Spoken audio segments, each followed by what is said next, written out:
Hello all. How are we? Good. That's encouraging. So it's great to be back here, long-time listener, part-time sponsor, and it's been great consuming this fantastic content today. And I think there's been something that's kind of emerged from today and also yesterday, those of us who were at the Pathfinders event, and it's a kind of plaintive cry, which I think is kind of if only. Like if only we could pull together all the disparate pieces of linear and CTV, and if only we could bring them together at a campaign level so we could look at reach frequency and not give excessive frequency to the wrong people. And if only we could maybe even put that together against outcomes so we can actually deliver against what our advertisers ultimately care about. There's this kind of if only cry that's coming out. And do I have some good news for you? Because the funny thing is, you can actually do all of those things already, and we're doing them in Environics Analytics. So you lucky people are going to have about 10 minutes of me explaining how. But I think the key thing, and again, I've been around this industry a lot and I love it, but we need to stop talking about it and we need to start doing it. Because I'm going to talk about some of the opportunities that this new era of measurement is providing all of us, but we won't grasp them unless we actually do stuff. So if I leave you with one thing, it's start doing some stuff. Now, as I get older, one of the things I like about getting older is I get increasingly boring. And one of the ways in which I get increasingly boring is I increasingly like history. And one of the reasons I like history so much is because it's actually quite useful. Because if you look back from what's happened, you can actually get an understanding of where you are now and what's happening next. And everything has a history, including measurement. And I think if you look back in the history of measurement and you look at where we are now and where we're going, we're in a really interesting and new era. And I think it's a landscape that's defined by three things. It's modular, it's interoperable, and it's separate and complete, by which I mean I don't believe we're in an era where there's going to be one overarching number. We're going to put together our own numbers based on the modules that make sense to us to create separate and complete views of our audiences and campaigns. And again, my encouragement is to start doing some of this stuff because the opportunities that come along with this landscape are myriad. But not all the cross-platform solutions that you're hearing about are the same. So you need to focus on the ones that are going to bring the greatest benefits. And we have some unique approaches at Environics that we think are going to really help you, but also available right now. So the reason I talk about opportunities is because I've noticed in the last few years when we talk about this area, we tend to frame it quite negatively. We talk about the difficulties, it's fragmented, it's silos, it's and actually I think it's a great era to be part of. There are more ways of measuring more cross-screen behavior than ever before. Stuff we've always wanted to do, we can now do. There are more opportunities for data collaboration, for custom targeting and attribution than ever before. And also, I think this is a key point that gets overlooked. We have a very stable trading currency, plus the opportunity to have this custom cross-platform insights, and that gives us lots of different ways of optimizing campaigns. And I'm going to touch on about that point a little bit later. But I'm going to focus on three things, three ways in which EA can help you grasp some of these opportunities that I've outlined. The first is comprehensive and independent coverage of linear and digital. The second is unique data expertise and tech. And lastly, future-proof addressability.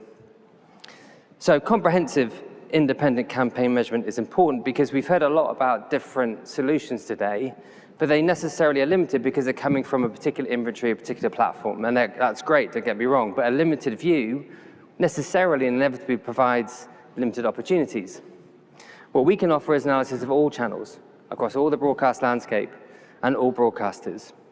And also, we don't sell media. We don't have a dog in the hunt. We're neutral, we're independent, we've been around for more than 2 decades, so we're trusted by tons of clients across the ecosystem, and that's a crucial difference. We believe it complements the publisher-specific solutions, but it is different, it's comprehensive. And I think what that lets us provide is really actionable reporting. And anyone who's been around research and data long enough will be aware of what I call the chasm of interesting, where you do work and you give it to someone and they go, huh, interesting. And like nothing happens. And the reason that nothing happens is you can't really do much with it. So you're like, well, that's interesting, great, next. And what we can give you because of this comprehensive coverage is stuff you can do differently as a result. Because it's really granular and it's really actionable, therefore. So if you look at these examples up here, you've got across the top the total for a campaign. This is actual data, but I've hidden the client name and the details. But actual cross-campaign reach between TV and digital, and together, impressions and GRPs. Underneath that, a unique reach and overlap for a particular website against specific stations. You can be much more granular than this, but it gives you an example. It gives you the levers to pull next time to go, I was way too heavy here on this specific day part, this specific website, this specific channel. That means you can do much better next time. You're not just going, well, that's interesting. You're going, here's what I do next, and here's how it worked better. So that's the first point. The second is a terrible pun, which is you can mind the gap. Typically, it's mind the gap. But if I say a pun, you'll remember it. So it's mind the gap. I can see you're all getting it. You can mind, thank you, the one person who laughed out of 700 people.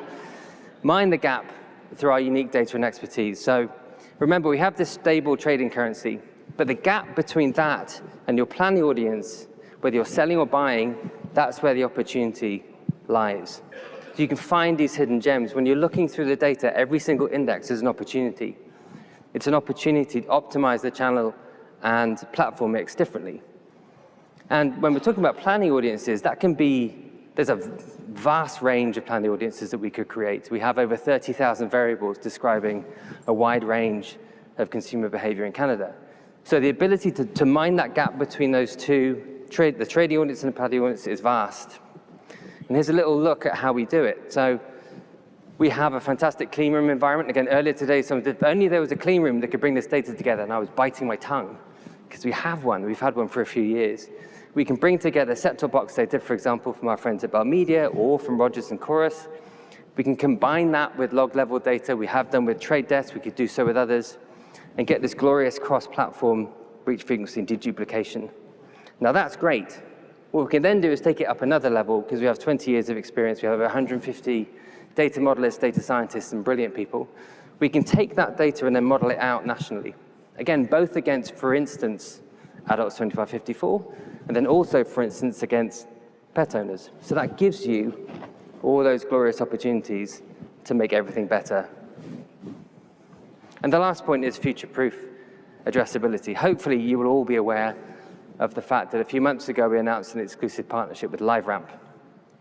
And I've only got a couple of slides on LiveRamp because I'm limited in time, and I could go on about it for about 5 hours. So if you want that experience, contact me or anyone from the EA team. We have many people here from EA. But in this context, let me just tell you a few things. What LiveRamp gives us and gives this industry is always on cross-platform activation and measurement across pretty much every platform you can shake a stick at. There's measurement across all the channels, including connected TV and the walled gardens. We have currently, right now, in Canada, over 23 million addressable IDs. That's going to be about 40 million in a short space of time. And it's not just the LiveRamp IDs, which are called Ramp IDs. We're also propagating other IDs, including Google Pair, UID 2.0, Yahoo Connect. So this foundation of future-proof addressability is here right now and is growing as we speak.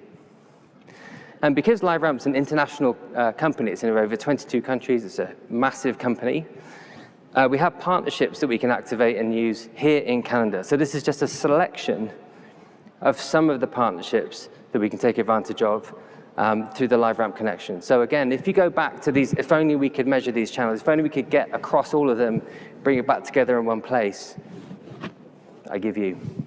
And because at the heart of LiveRamp is data collaboration, you can bring in customer first-party data, so transaction data, sales data, for example, against this cross-platform reach frequency, and look at outcomes.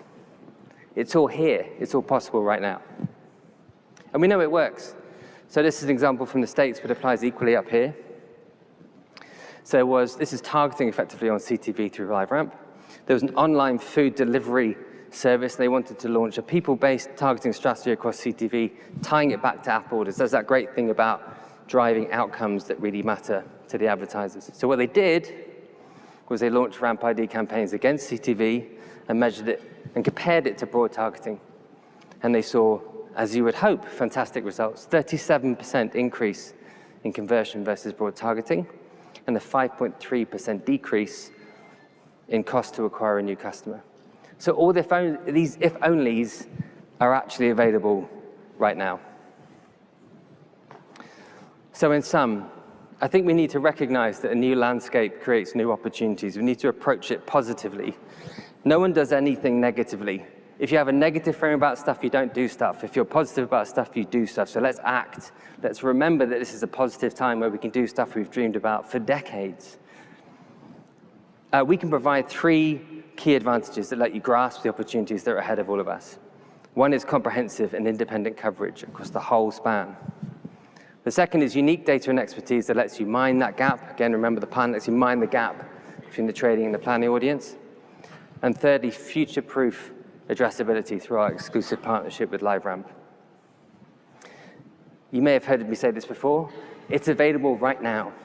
So again, the message I would say to you is stop waiting and start doing. Thank you very much.